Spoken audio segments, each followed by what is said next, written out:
To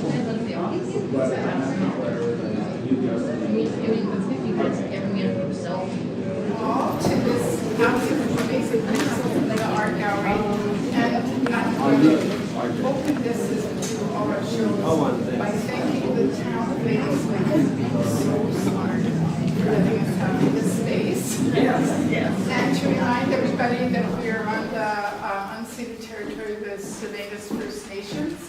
And just to let you know that the show that is up now is a private show by a woman who's celebrating 10 years in Canada. So this is sort of her story, and she would love it if you signed her guest book before you leave. I see you nodding. I'm going to watch, make sure you do it. And her name Renault, and I don't know her last name. It's a long name. And at the end of this, we have sandwiches, soup, and some chili for you. So if you can stick to the end, you'll be fed. This will be the prize. So I'm turning it over to Lacey, and here we go. Okay, thanks, Kathy. So for those of you who don't know, my name is Lacey Williams.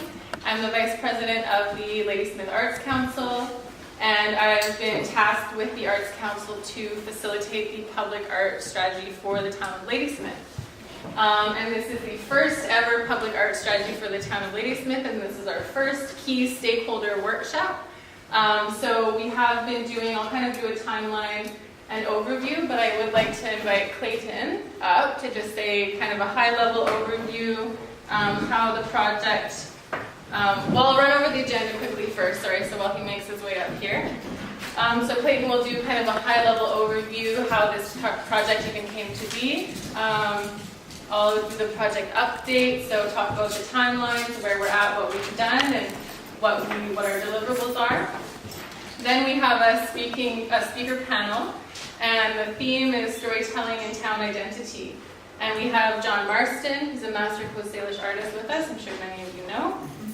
Dan Lutz, the president of the Ladysmith Maritime Society, and Andrea Rosado Taylor, president, Ladysmith Downtown Business Association, amongst other things. So after that, we'll get right into the workshop. And so we're going to be discussing the what, so kind of recommendations and suggestions for types of projects, and I'll show you some examples so we can kind of focus on that. The where, so some key locations. Is it entering town? Is it in parks and public spaces? And then the how, so we're kind of going to do, bring up some questions on how we implement some of these projects for the town. We'll share what we've done, and then we'll eat dinner together. So I think it'll be a fun evening. All right, over to Clayton. Thanks, Lacey.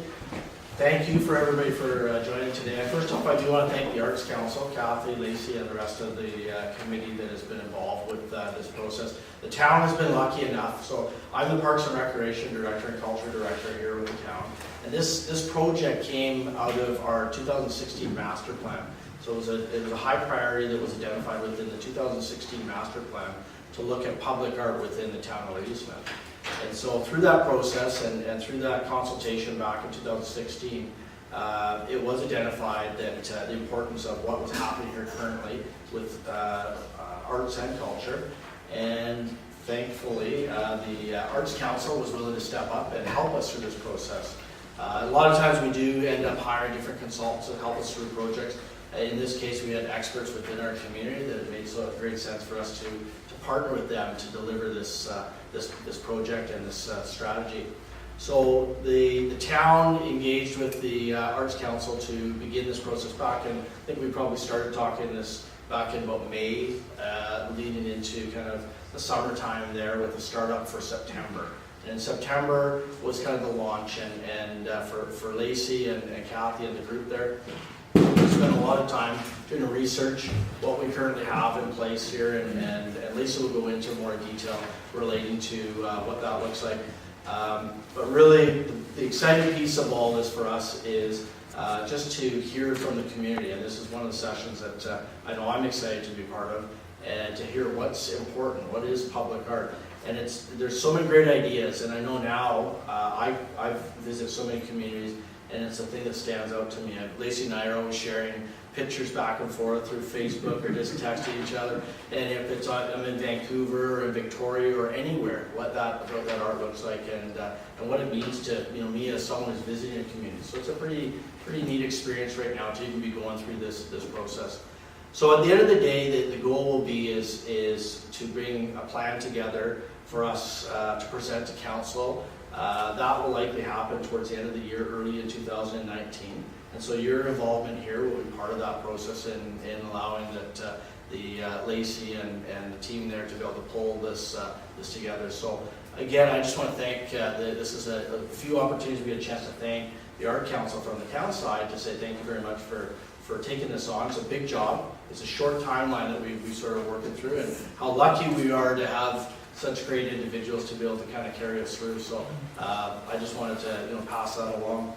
The last thing I wanted just to mention here is just this sort of process is something that and I won't read through the whole list, but we do enter into these sort of deliverables, and council reviewed these deliverables as part of the Public Arts Strategy for Ladysmith. And so this was something that we presented to council in consultation with the Art Council. And it talks about like what are we doing? What are the reasons why we're doing this? And it talks about what are the best practices out there. How do we manage public art? How do we look at public art moving forward in the future? And so it's not only is there an objective at the end to have a strategy, but there's a number of key initiatives that we want to be able to come out of this that allow us to look long term and work for something that's going to be 10 plus years out in the sense of helping us manage public art. So I won't get into all the details. That's what Lacey and the Art Council is here to talk to you about. But again, just want to thank everybody and thank you for having this awesome session and such an amazing space. So I'll leave it at that. So, thanks. Thanks, Clayton. To continue quickly with thank yous, I just wanted to say I'm kind of the person that stands up here, but I could not do this without the support of the Arts Council members. So to my behind the camera is Francesca, and she's doing all the social media. So if you've seen any videos from your couch at home, she's been doing that of our presentations. She's doing all the Facebook. She's creating the events online. She created the e-newsletter. She's been hugely instrumental in doing that entire piece. And then Kathy, Gail, Dorothy helped me set up today. They provide food. They know how events in this space work, so they've just been amazing. So this is not a one pony show, and there's a huge team behind us, and mostly volunteer as well in this. So I just wanted to point that out. So that's what Clayton was talking about there. So the recommendation coming from the Parks, Rec and Culture Master Plan in 2016. So the Parks, Rec and Culture Department should lead the development of a public arts strategy and program in collaboration with the Arts Council, Staminas First Nation, Chamber of Commerce, Downtown Business Association, local artists, and other appropriate organizations.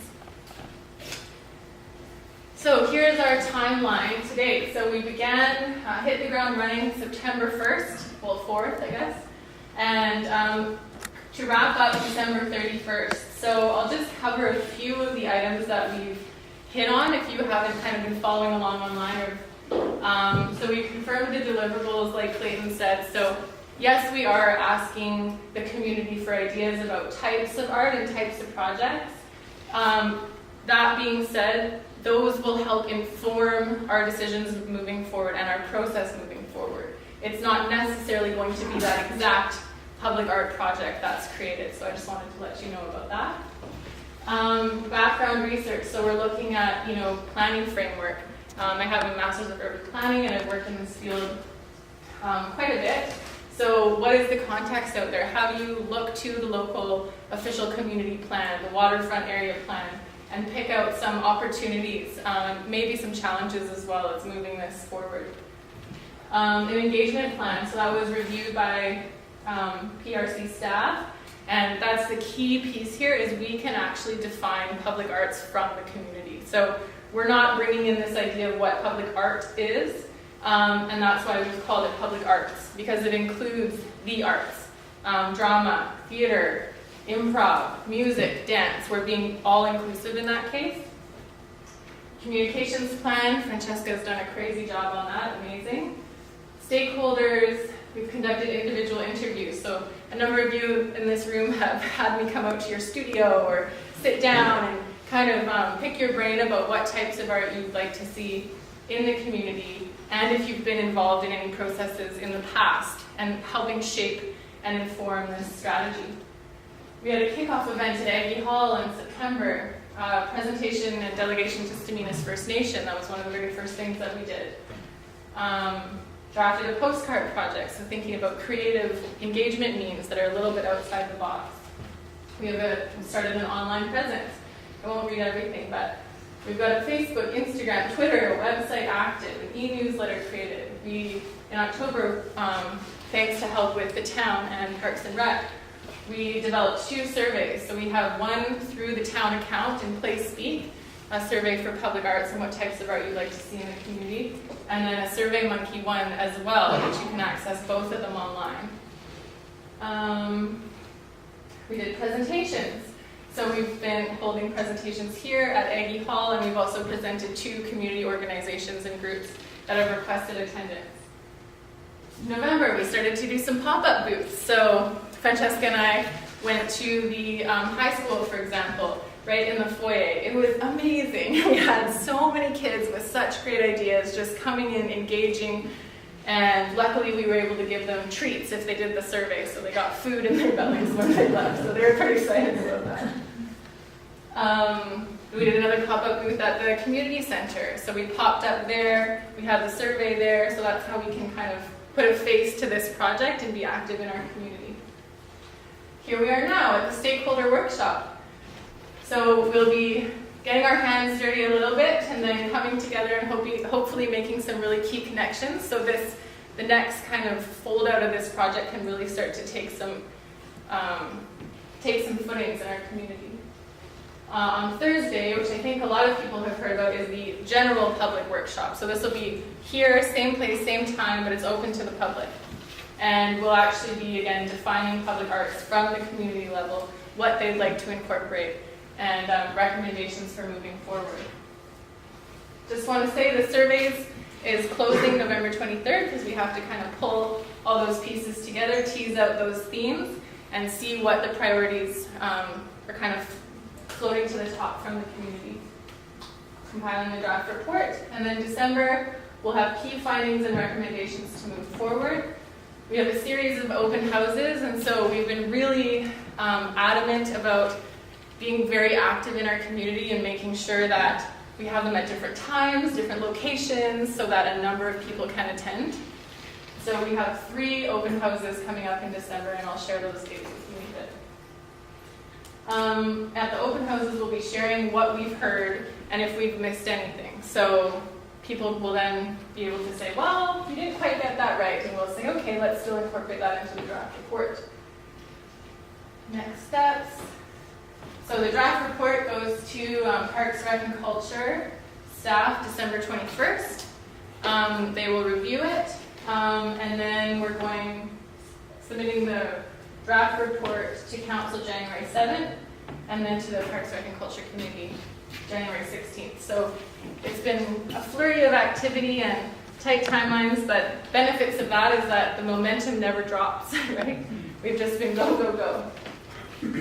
Again, just to outline a few of our community engagement processes, the individual interviews. I think we have about 32 individual interviews.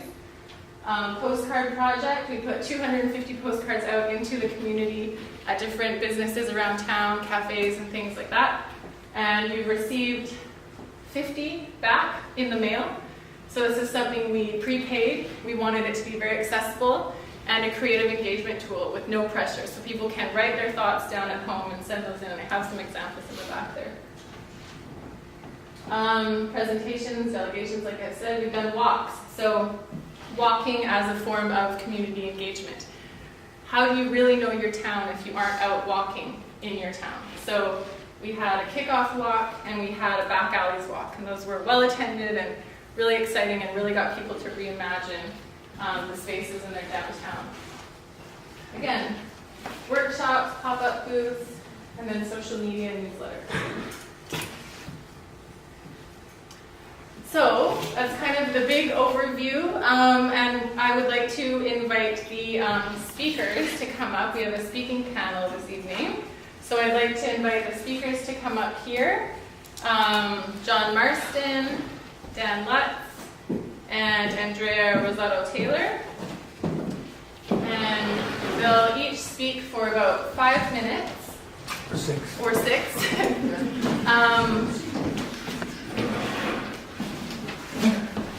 About, storytelling, town identity, whatever they've come up with. And then we'll probably have time for a few questions. So thinking about that idea, how can we share the stories of place? And how can we use visual storytelling to share those unique stories for Ladysmith and the district? So I'd like to welcome everyone here, and I think, John, would you like to start? Would you like to go first? Sure. Okay, Andrea. Do we get to dance up there? Thank you. Do we get to dance up to the top, or What's do that? we all dance around? You can get, go for it. It's within your 5 minutes. You can do whatever you want. So, hi. So I'm going to just throw some things out anecdotally. And one of the people that I like to quote, who has done quite a bit of work in this area, is Gord Hume. I don't know how many people know Gord Hume. And one of his books that he's written is Places and Spaces. He's also a good public speaker on this issue. So public spaces and places are becoming the new urban living room. And how municipalities design their public realm strongly influences their economy and culture. There is an instinctual desire by people for beauty and their peace in their surroundings. And I think probably all the reasons that all of us are here is because Ladysmith offers that in spades. And we continue to see when I go to the Chamber of Commerce and there's people that are coming in there for the first time. I've just sat in the back and listened, and they've asked so many questions. And that's a lot of why they are moving here, is because they're attracted to what they see. So, and that is all the art and culture and the interests and the talent that's in this city. Places and spaces help to shape the civility of the cities and the people in them. And I think that's a really, really key point. We've all gone to cities in which they're very sterile, they're cement, people aren't friendly, people don't talk, you don't feel safe in them. And the great thing about being in a city like Ladysmith is that there's no anonymity. And anonymity is one of those things that causes people to behave badly. So when you know people, and when you talk to people, and when you can shake someone's hand and you can interact with them, your civility will be much higher than if you can't. So I think that's one of the great things about public art, is that you're all of a sudden, when we were in Poland, we were in Krakow, and we were sitting there. It's unfortunate that what we were looking at was because of what had happened. But here were a lot of us from a lot of different places, all talking and communicating about what had happened. And that civility rises, right? And we all agree, whoever we are, wherever we came from, that we never wanted to see that again. So that's an important part. There is 12 elements that define successful cities. And so I'll just quickly say what they are. Connectivity, which I've just talked about. Culture of collaboration. Culture of innovation. Distinctiveness, entrepreneurial governance, master planning, community design, quality education, quality of life, livability, promotion of high quality urbanism, urban spaces and places that create attractive urban living. I think that's what we're talking about here. Social consciousness, sustainability, and vibrant economy. And so then my last point, I'll just touch on the vibrant economy part of it, because all of these things come at a cost, and it's hard lots of times to try to figure out where to place money. But there is a direct result to arts and culture. And this is US figures, but I will throw them out. According to results, 2/3 or 65% of American adult travelers say they included a cultural arts heritage or historic activity or event while on a trip of 50 miles or more. One way in the past year. This equates to 92.7 million cultural travelers. So of the 92.7 million adult travelers who were included a cultural event on their trip, 32% or added extra time to their trip because of a cultural, arts, heritage, or historic activity. New York City, the Alliance for Arts, nonprofit and commercial arts activity generated $17.7 billion annually for the Big Apple. This does equate to dollars back to our economy. So it's an important piece. And, you know, we all say it's all warm and fuzzy. There's nothing wrong with warm and fuzzy. Thanks, Andrea. I think that's a great way to kick it off. I know some of the trends coming up are, what's the biggest challenge here? Well, funding. Okay, well, if we can look at cost-benefit analysis of arts and culture and get facts and figures like that, it really helps to reframe our perspective of what's possible and what we can prioritize to spend money on in our town and what generates funding as well. Thank you. Jan or John? I'll stand up. Okay, Is this the podium? Yep, that's the podium.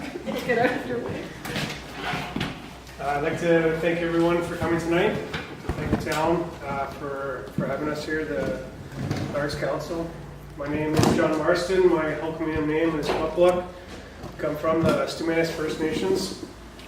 I've been fortunate over the years to have my artwork in public places. And when I started out applying for public art, it was a pretty intimidating thing. I think I was in my early 20s. And we kept at it, myself and my brother, we kept at it, and eventually we began to get public commissions. And that's where a lot of my work began, in Vancouver and in Victoria. And I kind of forged my way as an artist, working in other communities and doing installation work in Vancouver and in Victoria. And then that led to other trips around the world. And I remember when we were in Japan doing interviews and talking about what it's like back at home. We came to realize that there was a lot more work that we could do in our own community. And I remember thinking, like, how do I do that? How do I even begin working in a small town and doing public art?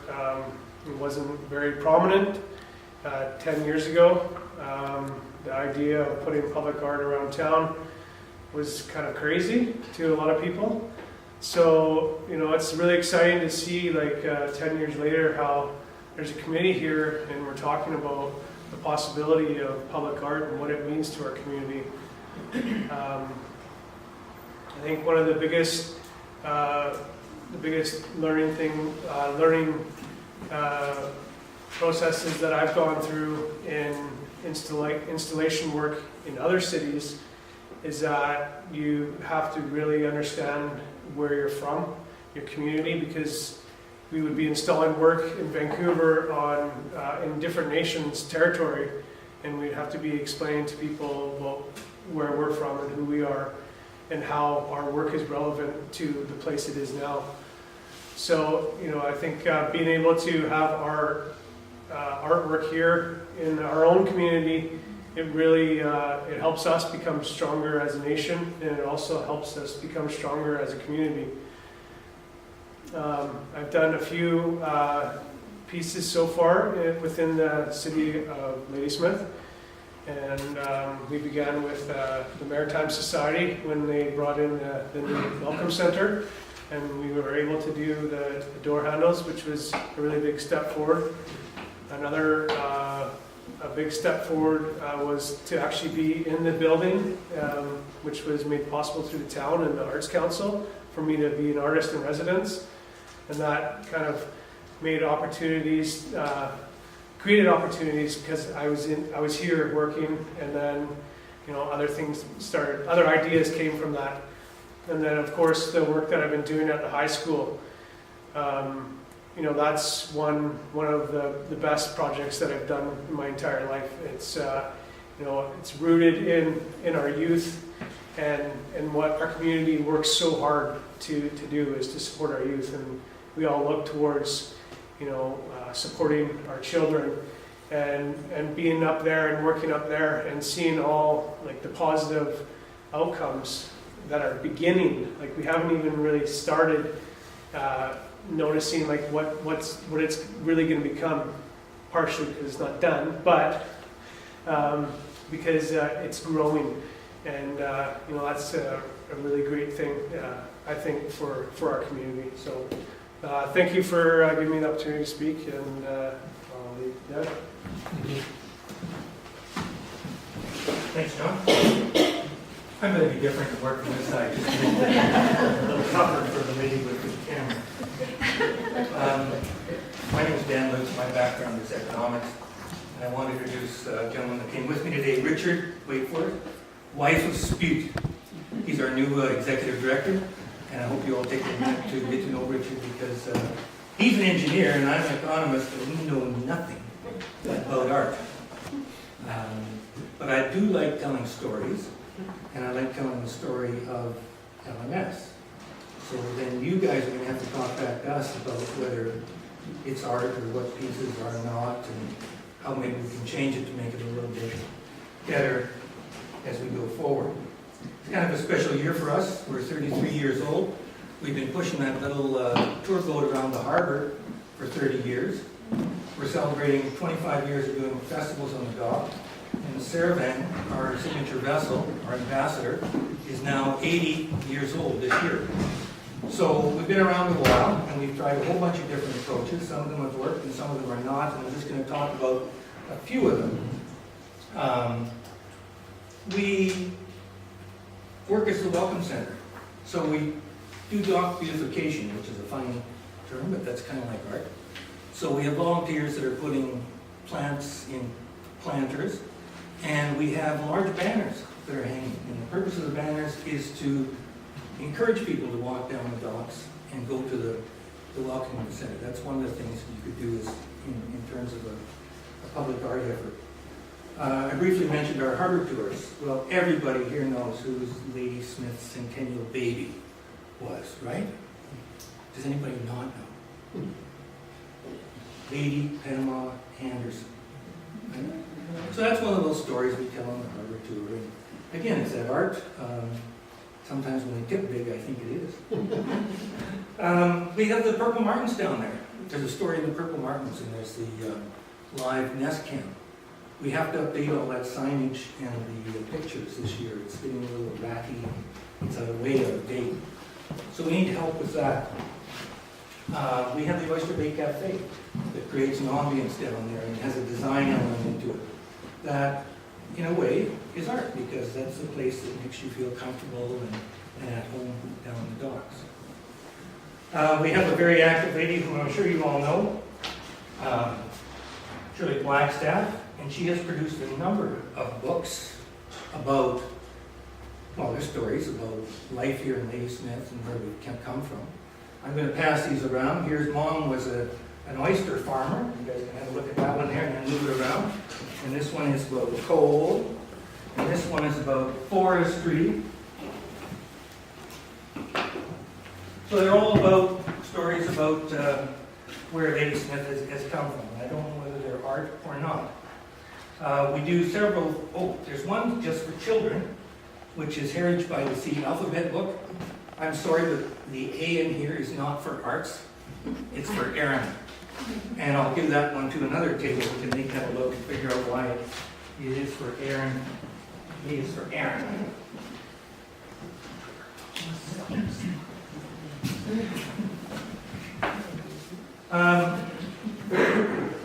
We have the Harbor Heritage Center here at the other end of the building.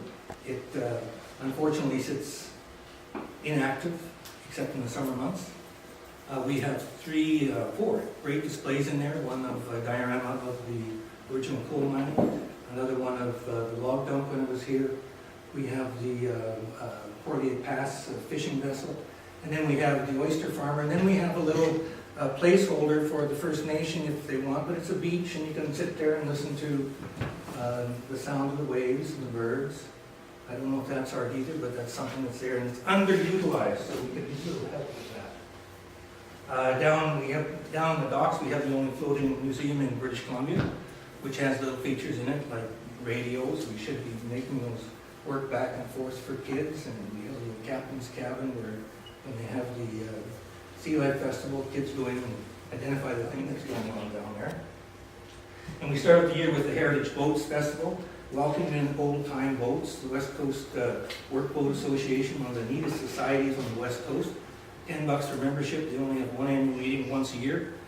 The big dock party. It's wonderful. You should know. We have our Kids Pirates Day, and there's our past chief pirate sitting there. Hope you're going to help us with it this year. But you know, the stories around Kids Pirates Day of Captain Jack and going down and catching a little fish down there. I think that's part of what makes us a community. Again, I don't know if it's art or not. And then most recently, the Sea Life Celebration is just a fantastic event because it's for little kids, and all the displays are down this high. So that when they go along, they get to reach in and touch everything, and they can see it immediately. So all these things together, you know, whether it's Dine on the Dock, or Talks on the Docks, or Music on the Dock, or Movies on the Dock, they create an ambiance, a feeling. Maybe some of the things that Andrew was talking about at the start, is that when you walk down our docks at L&S, you say hello to the person coming the other way. And that's the sort of ambience that we would love to see continue through your arts strategy. Okay, thanks. Wonderful, thanks, Dan. So you guys were concise, I'm really impressed.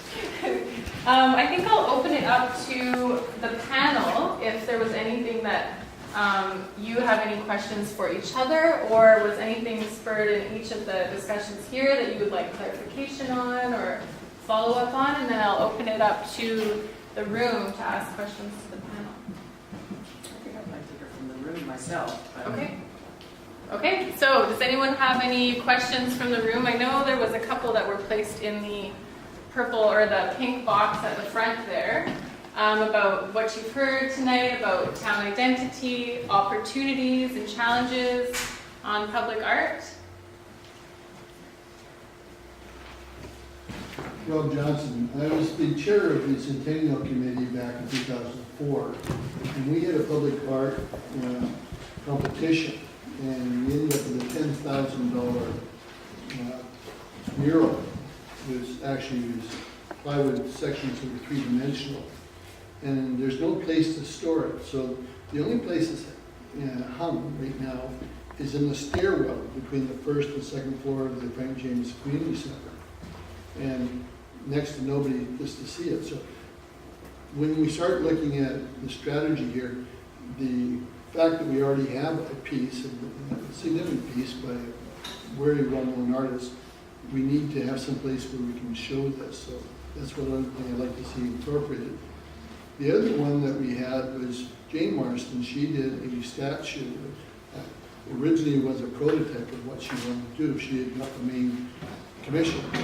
It's still a beautiful piece of work of art, and again, it's in one little section of the Frank Jameson Community Center and doesn't get the recognition. So being able to incorporate some of those things that we already have, not been paid for, we just need place. Does the panel want to respond to that? Or more of a comment than a question, but Yeah, no, it's a good comment. I think that, you know, it's no different than probably lots of our homes. We have lots of things stored that we don't have out. And unfortunately, then people can't really participate in the story. So, I mean, if there's existing pieces, Lacey did a great job, and I think Tetsia was on the walk too, and Erin mentioned it as well. There's all kinds of places all along the back alleys as well that maybe could incorporate some of these pieces of art, somehow creating them in large, I don't have a better word for it, shadow boxes or some way to protect these pieces that will bring people walking in, you know, more obscure places maybe. Be an interesting way to let other people see them in a different way. Follow-up question by me. The metal collage on the Royal Bank with the various historic pictures, do you consider that public art?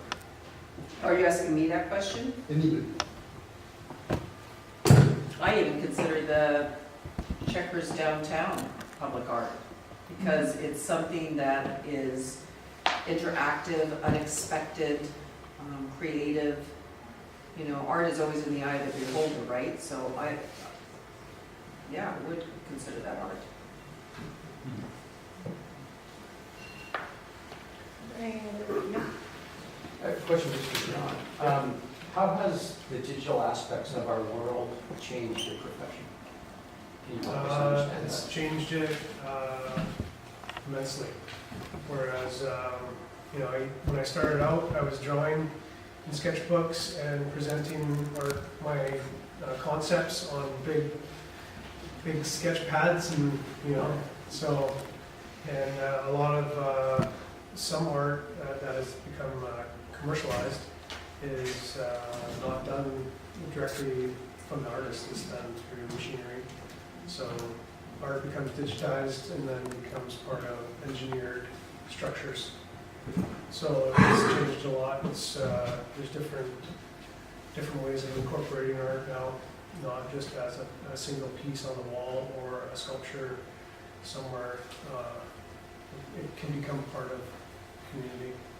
So everything from creation to presentation. Yeah, it depends on this project, really, specific project that it is. But also to speak to Rob's comment about the pieces that are the community already owns, I think it's extremely important to celebrate the artists from the past that have had a special place put in the community. I know that the particular piece that you're speaking of, that was actually Janet Marston. That was my father's sister. And I remember looking at it in the community center, and for quite some time, it's more of an abstract kind of contemporary project that she did, art piece that she did. So I think it's good to take into consideration that the artwork that becomes part of the community, that it's shown in the right context.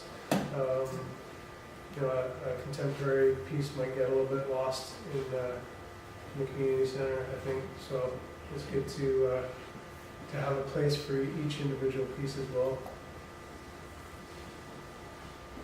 I'd like to make a comment to you, Dan. You've expressed, I don't know if it's art, a number of times.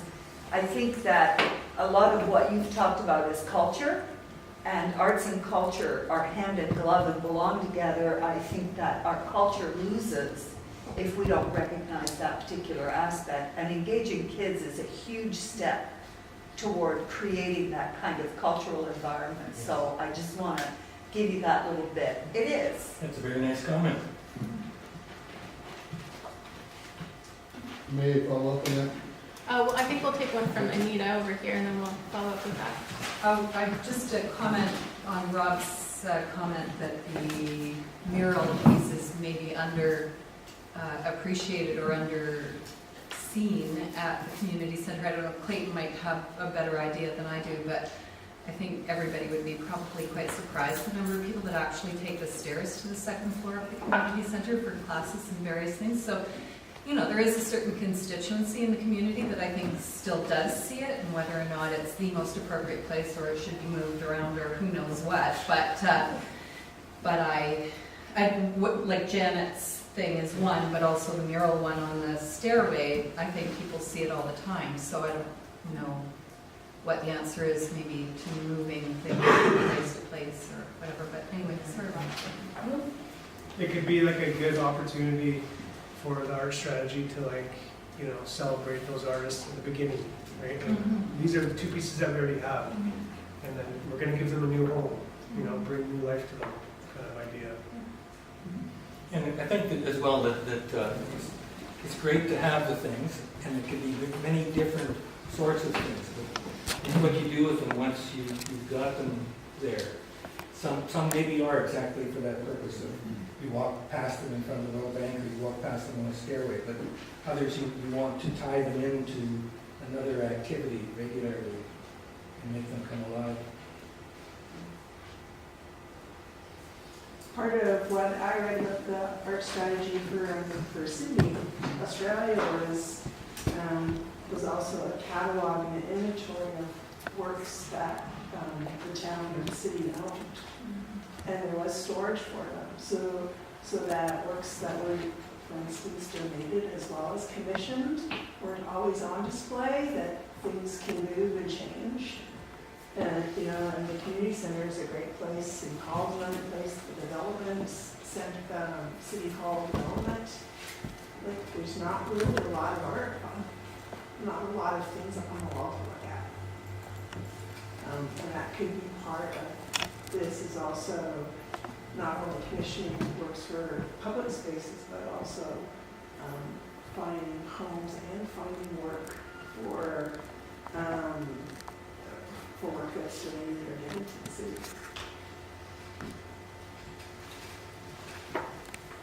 Aaron? And another concept that I've heard about, and it builds on that, is having places for installations but not keeping them static. You change your shows here all the time, and you may want some significant pieces to remain in place for forever. But having display spaces that can be utilized and rotated, and things that are in those storages be brought out and then re-shown, brings back that interest. So it doesn't become something that you've seen so many times, just like the pile of laundry on my couch, that it goes by and you just walk by it because it's been there. But if you change it, it creates a new experience every time. So if you treat your community as a gallery, you have the opportunity to say, okay, there's a standard base that we use, and all of these different pieces can be rotated through them. And then when you look at commissions, and I've done this in Swiwana, they have sort of areas for display, and then after a certain period of time, whether it's a year or 2 years, they'll move that piece on somewhere else and put a new piece in. And often it's offered to artists that may want to sell those pieces as a display space, and for a certain amount of time, and then it helps with that cost issue as well. So if you provide spaces that artists can utilize for a period of time, and then offer it again to a new artist, and I'll go back to my store with pieces from the Arts Council in the past. We would, in our off season, say, okay, well, this window here can be for arts, and then they'll cycle through, and it's good for the business and good for the artists, right? So I think there's a lot of ways that we can create more opportunity at very low to no cost at all, where we sort of share our spaces and say, this is open for display, and create that interest. Because I think it goes back to one of the first things, and you shared it as well. It's that sense of well-being and interest and community that comes through. I think that what more could you be proud of to say that people come to your community because they want to experience the art and the community and the culture. And it does have all those economic impacts as well. So it's a benefit to everybody in terms of quality of life and in terms of economic development. I just have to say that I think this community is really hungry for some community art. Lacey and I were driving around on the south end of town, and as you go towards the back, I don't even know, Sterling, I think, and there's 4 or 5 rocks piled on each other. And when we drove past, they were wearing pink boas. And then the other day, I drove by just to see, and they had all toques on. So, I mean, people are already invited. Everybody drive by there. It's really worth it, because who knows what they'll be wearing this week. But I think the town really is craving that. Yeah. And I think it's time for us to do it. So my question is, when it comes to the downtown business improvement and Chamber of Commerce and stuff, is there a possibility of engaging downtown businesses? I mean, I know Aaron, your store does it, and occasionally the real estate office has done it, but you don't see a lot happening in any of the other businesses. Oh, yeah. You do? Well, I'm blind. Well, the Bean Time, the 49th Parallel Coffee Shop, Yes. the bakery, the Poppy, the bookstore. But I'm thinking more of like the windows. I'm thinking of when you're walking down the street that you are drawn in because there's a change, an artistic I think that invitation. I think they'd be willing, it just hasn't been organized or Yeah. presented, and actually, we, at our general meeting just last week, we engaged Lacey and Kathy and Bruce from Bayview Framing, and Steve from Pharmacy. It was kind of one of the things that he brought forward about really trying to get our downtown association to start spearheading this in some degree. We've asked Lacey to give us some direction, and that we'd be glad to help. So I think we all understand that. I think what became very apparent to all of us, and although they were just props, it felt very different once they were removed after the movie. Yeah. And you know, again, art is, you know, everybody kept bringing up that little paper mache pig that was outside of Bomas, and how much they enjoyed that pig. So, yeah, I think that we are definitely wanting to support that, and we probably would be glad to do some of that with our windows, I would guess. I'd like to say, Oh, yeah. I'd like to just mention that we can't really underestimate the importance of having a permanent collection for the town of Ladysmith. Like that's going to be one of the, I think it's going to be one of the grounding things that people from around communities will want to come and see. I know for myself, when I found out that North Vancouver had an actual tour, and my work became part of it, I was like, wow, I can go tour all the artwork in North Vancouver, and they have like a map and a guide. You know, and that's a thing that I've shared with a lot of people, that when they travel to Vancouver, that's what they do. They travel to the art galleries, and they travel to those permanent destinations for artwork. So, you know, I think that also another aspect of that is that it gives our town the opportunity to show our identity as First Nations people, and also as non-First Nations people.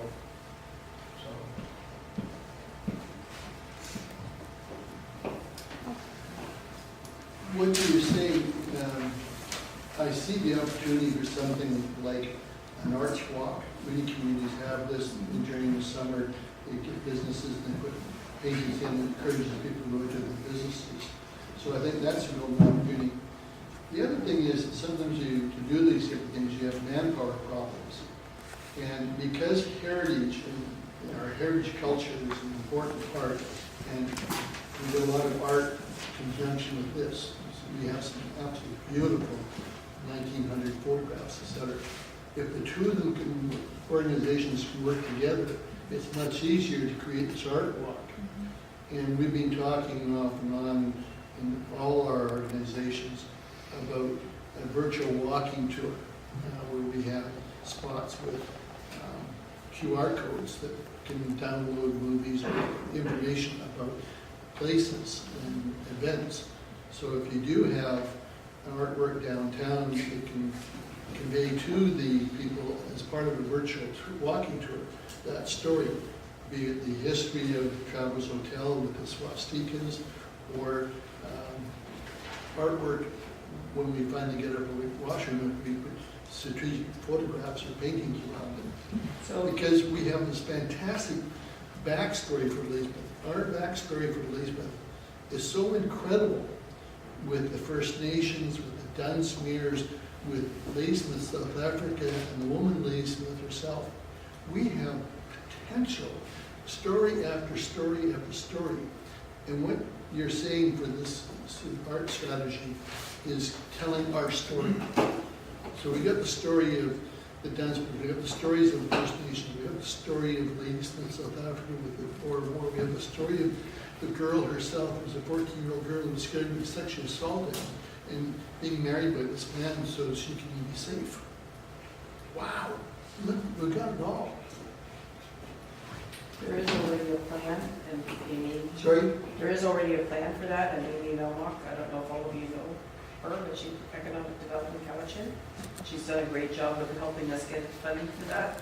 It was spearheaded by Chamber of Commerce, and Tammy Leslie actually brought it forward, and it's been Oh, yeah. Where did it come We from? approve of Okay, Aaron, do you want to jump in there? Just to close the loop, because we're all Yeah. talking about the same thing. Yeah. The Walking Tour app, the Historical Society also brought it forward, and council tentatively approved some funding for our share of that project to council last night. So Rob being on council knows that as well. So it's come full circle. And I think the point that Rob was making was that it started out as a heritage walking tour, and then we understood that it had an economic development potential, business opportunity walks. Art walks could be part of that. So it's more about an interactive experience within Ladysmith that can combine the heritage and the culture and the arts opportunities. And as they morph and change, we can update that inventory. So you can use it as a guide, or you can use it to tell you the story of the piece that you're experiencing at that time. So it's got a lot of great opportunities, and it'll be part of this bigger project that is, you know, a lifestyle piece and an economic development piece. I just wanted to mention Amy Nolan from Economic Development Council.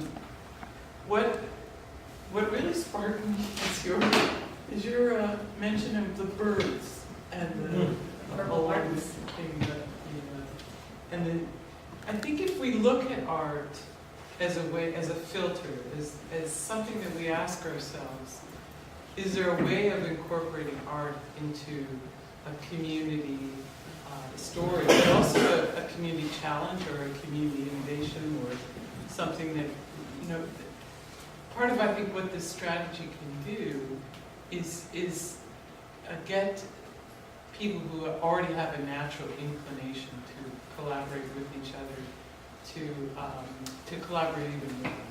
And so one of the conversations I had this week was with the Festival of Lights and how you can look at light too in the community as it's a way of beautifying the community, of bringing economic development here, but it's also a way of adding beauty and safety to certain areas where you need more light and whatnot. So I think with everything that you're talking about, all the stories that you're talking about, all the, you know, the solutions that you need to collaborate, if the public art strategy can achieve, okay, well now we're going to start asking, how can we incorporate art into it? Create something. Anita? This will be the last one, and then we'll have to move along. Can I ask you a question? Oh yeah, sorry, Robert had something about You first, please. Anita. Just sort of thinking about some of what John mentioned when he was talking about his foray into forging his way as an artist in public art and the world, and a little bit referring to what Rob was talking about telling our stories.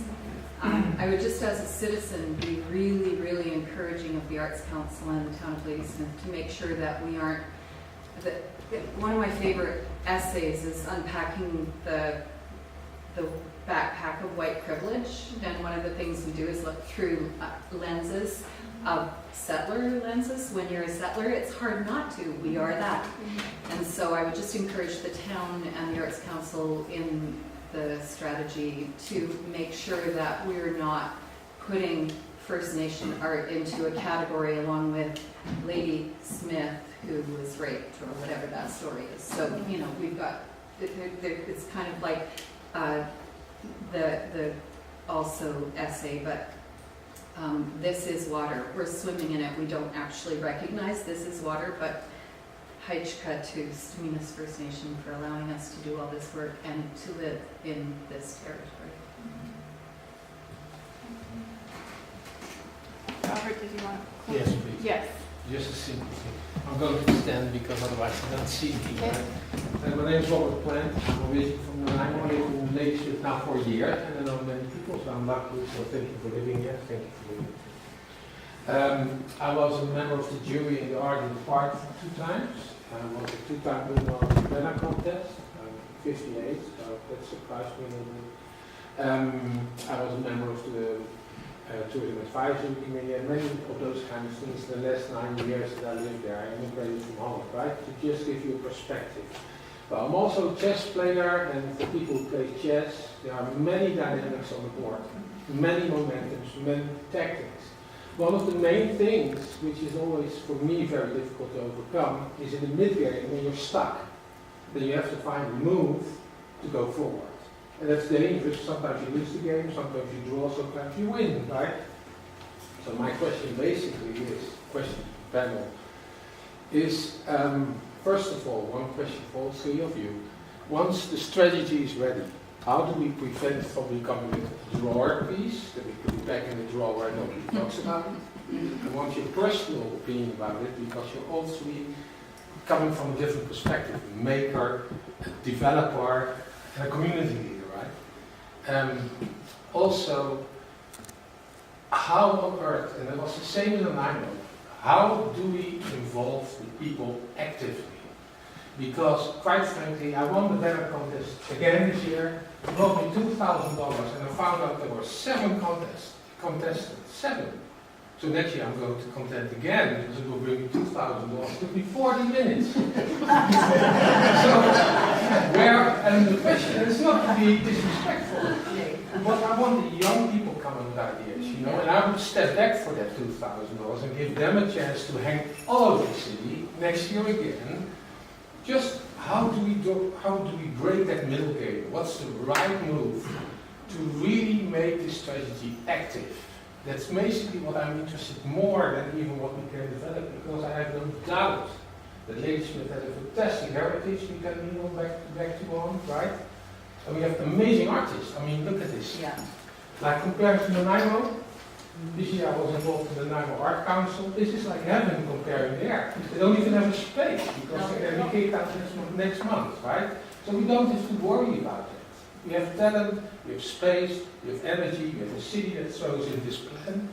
But how do we involve the people, right? So basically that's my question, very humbly, to all three of you. How do we prevent it from becoming a drawer piece? Hard question. I don't know that I mean, I'm trying to think of myself and how did I start to like and know art. Certainly my parents had art, and that was in the 60s in a place called Sunnyvale, California, which was tract homes, and every home looked exactly the same. My parents had a bust when you walked in the entryway. They had we didn't have a lot of furniture, we didn't have a lot, but they had a bust of a naked woman sitting on a cabinet in our home in the 60s. I have since come and heard the story many times from friends that knew me back then and said, we'd come to your house because we wanted to see the naked woman. And I said, really? Oh, I just saw her as yeah, she was naked, but I never really thought about it. So I think lots of things that Dan's doing, you know, introducing children to things that John's doing up at the high school and getting all those people involved. I think it's those kind of community programs that start teaching young people about it. I mean, I learned about it in my home, and if there's community programs that can teach people about it, and is probably the best way to introduce it. And then I think it just has to grow organically. I think, how do any of us learn what the best qualities of life are? We read, or we travel, or we stumble on a place like this, or we find someone that's interesting to talk to that knows that sort of stuff, and we find ourselves aligned with them more than someone else. So it's an ongoing challenge, I think. I don't have a better answer than that one. Pretty good. Okay, good. I think an important aspect would be that every piece that Ladysmith decides on is genuine. It pays respect to the area. It tells the story of our people, and it tells the story of the voice of that artist of today. And I think bringing all that together, everyone working together on a particular installation, all those things brought together, will make that happen. It'll create momentum around the artwork. It'll create relationships within the community, and it'll create an identity for a place within the community. For myself, earlier tonight I was thinking about A chess game. That you would sit there and stick with the game, and something would motivate you towards a goal that maybe it's just you're not going to accept a loss from that person that's sitting across the table from you, but whatever it was, there was something motivational and inspirational that kept you going. And I guess this gives me the chance to make the perfect comment, is that's the challenge of the strategy, to give us an inspirational vision of what will be different if we have the strategy, and then an idea of what it would take to sustain it, which is a number of things. It's resources, it's champions, it's commitment from the community, it's buy-in, it's youth, it's a variety of things. So I think it's just all up to Lacey. Okay. Yeah, this is kind of all folding into our workshop. So you're the mayor, so I can't say no to you. Like, what am I supposed to say? The only reason I wanted to say something is it's almost like a thematic thing for me. The thing that I committed to myself when I got involved in local government was to never let a plan collect dust on the shelf. If you're not ready to act on it, you shouldn't make the plan, because it's a waste of time. And it's just putting everybody on a long road. As far as the things that make those people get involved, I think John said it, everybody said it in a different way, you need authenticity. So it has to speak to your sense of place, right? If you want to get people rallied around it and involved, you look at the group of people, the diversity that's here, that speaks to something in itself. So there is some pent-up energy for it. And then the last thing is, to make sure a plan never collects dust or ends up in a drawer, you have to be willing to take risks and to fail. And that goes to your chess analogy, right? So at some point, you need to make a move. And it may be a big move or it may be a small move, but it must be okay to fail. And one thing that I've came up seen with it, because I had, in my life as an artist and designer, I had so many, I had lots of success, but also I had lots of loss because the moment was lost. So that you are excited about something, and it's not necessarily the government or whatever, it's just the dynamics are so complex that you lose almost the energy to proceed it, right? Because in every process, also this one, there will be some challenges coming. And we have to stick together, and you will lose. That's just in life, and it's an art. And I think that that's a thematic sort of piece, is the willingness to lose. Because I think we've all seen people think success looks like this, but it actually looks like this. Every time in my life, you have successes and failures, and every time I have had a failure, in the moment it feels like a disappointment, and you lost that energy, and you lost that opportunity, and you didn't succeed. But in the long game, as we get older, we can look back and say every one of those failures actually helped build on that stairway to success. So I think we have to be willing to do that. And the difficult part, especially when local government is involved, is that risk averseness can take over at some point. I could see it in my one term with the council. As we got closer to a new election, the risk quotient came way down. It wasn't a medium-high risk tolerance, it became a low, ultra-low risk tolerance, right? Because everybody's worried about the political winds that may blow.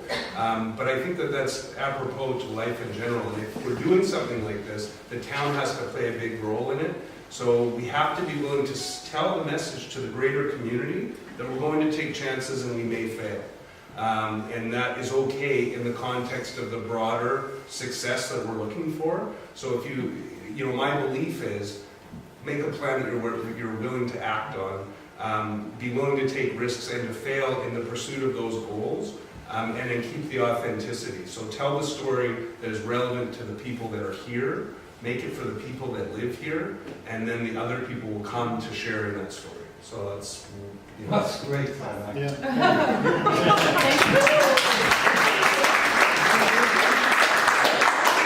Okay.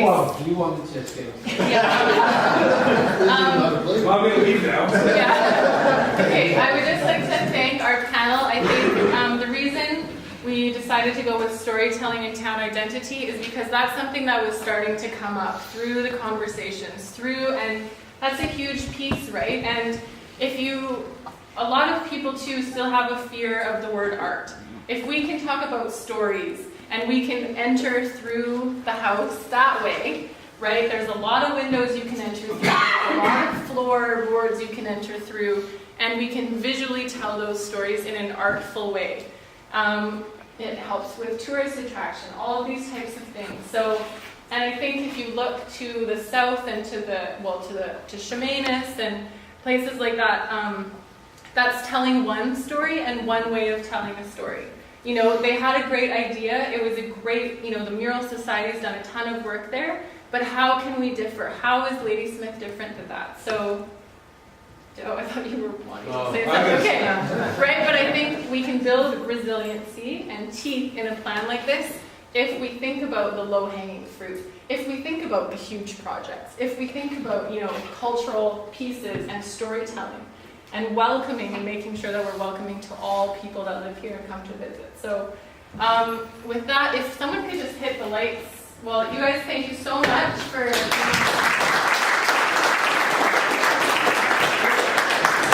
Christmas is coming and the books are only $20 discount on a complete set.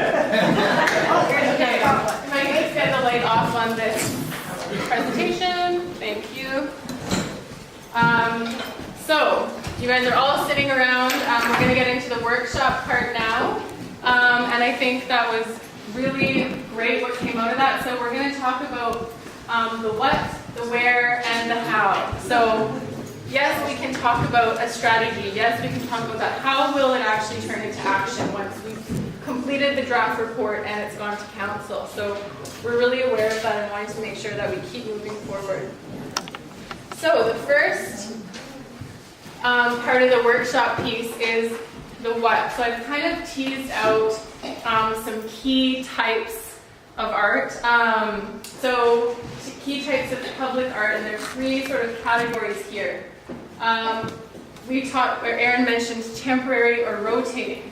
That's some low-hanging fruit, right? So it can be temporary, it can be up for a few weeks or months. Is that something that we're wanting to push forward with? Rotating, so you can do a yearly call, you can do, biannual call. Semi-permanent, so it can be moved to various locations. One example would be a wooden arts market where the artists can have their things there, they can open them up and walk in and out. We've heard that. It can be permanent, is it a pole? Is it a welcoming figure at the main entrance into Ladysmith, right? That tells a story. And a story that is way overdue, needs to be told. So now, different types. So arts festivals and markets. So not only are you thinking about an object, but the placemaking and community animation piece. So supporting local artists, having markets, animating public space. Artist studio tours. We did the alley walk and there was an artist studio there. Unbeknownst to anyone except Bruce, thank goodness we did the detour. And there's an artist studio fronting onto an alleyway. So how cool if we could create a foundation for more of those to pop up. Performance, again, that's a type of public art. Improv groups, dance groups, reenactments of stories, things like that. Creative placemaking components. So if you're going to build a sidewalk anyways, why not contact Public Works and then we can do an impression of a poem there while the concrete's still wet. Easy to do, right? Benches. How do we make our benches more artful? Is there different areas in town where we can you're walking into, Coronation Mall area. Does that have a specific look and feel? How can we enhance those spaces? Art walks, again, the guided and self-guided tours. They can be guided, they can be self-guided. We actually are doing an inventory of public art and kind of finding our way about what is public art already that exists in this town. Another piece here, so do we want it to be done by local professional artists? Do we want local regional art students or emerging artists to have an opportunity to share their voice and their art? Do we want to bring in world-renowned artists and have large-scale pieces? Do we want community collaborations, so not-for-profits, working with youth, working with maybe a mentor opportunity there? So this is the what. And so the what, I'll just continue on to the where after, but the what, you'll work together and start to kind of put those on the orange pieces of paper, okay? Which is fine, well, there's lots of paper and it's good. Okay, so the where. So I've distilled these out of it because we have public arts and then we have semi-public arts. And this is, I don't know if it's specifically a Ladysmith piece, but there are already a lot of window displays and, you know, the waiting room gallery in the hospital. So that would be kind of a semi-public art space. So community building, cafe, library, things like that. You know, are we prioritizing those, or are those both important? Parks and trails. Would you love to be walking through Holland Creek and have, you know, art popping up in the trees and things like that? Public places, streets, alleyways, laneways, the waterfront, gateways, entrances to town, right? Do you draw people off the highway? On your daily commute. So from a planning perspective, people are naturally already walking and driving a certain way. Do we bring art to those places, or do we use the art to bring them somewhere they don't usually go? So, on the green pieces of paper, you can write ideas for the where and highlighting some priorities for, you know, where you want to see public art in this town and district, and then the orange will be what types of projects those should be. Okay, does that make sense? You talk amongst each other, there's no wrong ideas. And